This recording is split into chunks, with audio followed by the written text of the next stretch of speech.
नमस्कार, आप देख रहे हैं विप्रस्पश न्यूज। मैं हूं आपके साथ पूनम।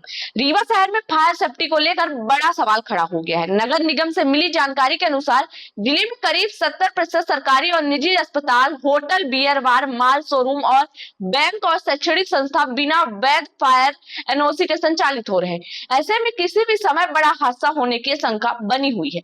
शहर के इन संस्थाओं में प्रतिदिन हजारों लोगों का आना जाना होता है, लेकिन आग लगने जैसी आपदा स्थिति में निपटने के लिए कई जगहों पर पर्याप्त सुरक्षा इंतजाम मौजूद नहीं है।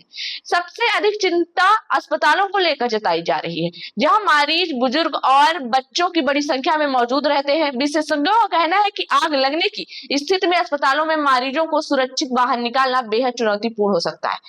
वहीं कई निजी स्कूल, कॉलेज, कोचिंग संस्था, होटल और मॉल की फायर सुरक्षा के अनिवार्य मानकों को पूरा नहीं कर पा रहे हैं। नियमों के मुताबिक ऐसे संस्थानों में fire fighting system, emergency exit alarm system और नियमित सुरक्षा ऑडिट अनिवार्य है। इसके बावजूद कई भवनों में सुरक्षा मानकों की अनदेखी की जा रही है। हाल ही में दिल्ली में मालवीय नगर स्थित एक होटल में लगी भीषण आग ने पूरे देश को झंझोर कर रख दिया था।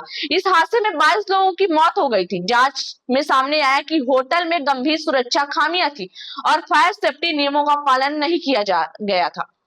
दिल्ली की इस घटना ने एक बार फिर ये साबित कर दिया कि फायर सुरक्षा नियमों की अनदेखी कितनी घातक साबित हो सकती है। विशेषज्ञों का मानना है कि यदि समय रहते रीवा में ऐसे भवनों का निरीक्षण और सुरक्षा ऑडिट नहीं किया गया तो भविष्य में बड़ा हादसा हो सकता है।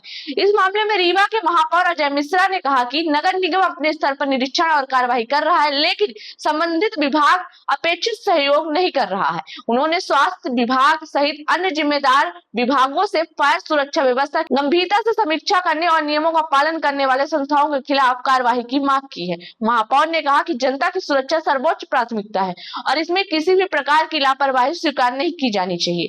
वहीं शहरवासियों का भी मानना है कि प्रशासन को केवल कागजी कार्रवाई तक सीमित न रहकर जमीनी स्तर पर जांच और प्रभावी कार्रवाई करनी चाहिए।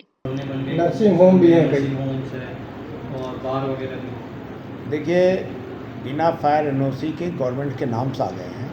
बिना फायर एनओसी के कोई भी आपको नो ड्यूज नहीं मिलेगा किसी भी विभाग से।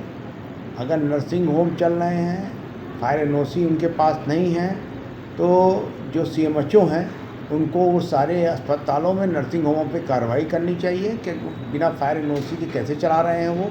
नगर निगम अपना काम कर ही रहा है, लगातार उनको नोटिस भेजी जा रही है कि आप अपनी फायर एनओसी का आवेदन लें, नहीं आपके खिलाफ़ कार्रवाई की जाएगी। इसी तरह उनको भी करना चाहिए। जो बियर बार हैं उनमें अगर फायर एनओसी नहीं है तो आबकारी विभाग को इस पर कार्रवाई करनी चाहिए। सब विभाग अलग अलग बटे हुए हैं। नगर निगम अपना काम हमेशा मुस्तैदी से करता रहा है और करता रहेगा। बिना पार्किंग के भी चल रहे नर्सिंग होम, जो बिना पार्किंग के नर्सिंग होम चल रहे हैं उसमें यातायात विभाग वालों को भी रोक टोक करनी चाहिए। नगर निगम की तरफ से हमेशा नोटिस दी जाती है कि आप बेसमेंट में अपना जो काम कर रहे हैं वो ख़त्म करें और पार्किंग की व्यवस्था बनाएं। मार्केट में भी यही चीज़ चल रही है, वहाँ भी। पर दूसरे विभाग जो उससे उस चीज़ में शामिल हैं, जैसे यातायात विभाग है, ये कोई कार्रवाई नहीं करते, तो अकेले एक विभाग के बस की बात नहीं हो पाती।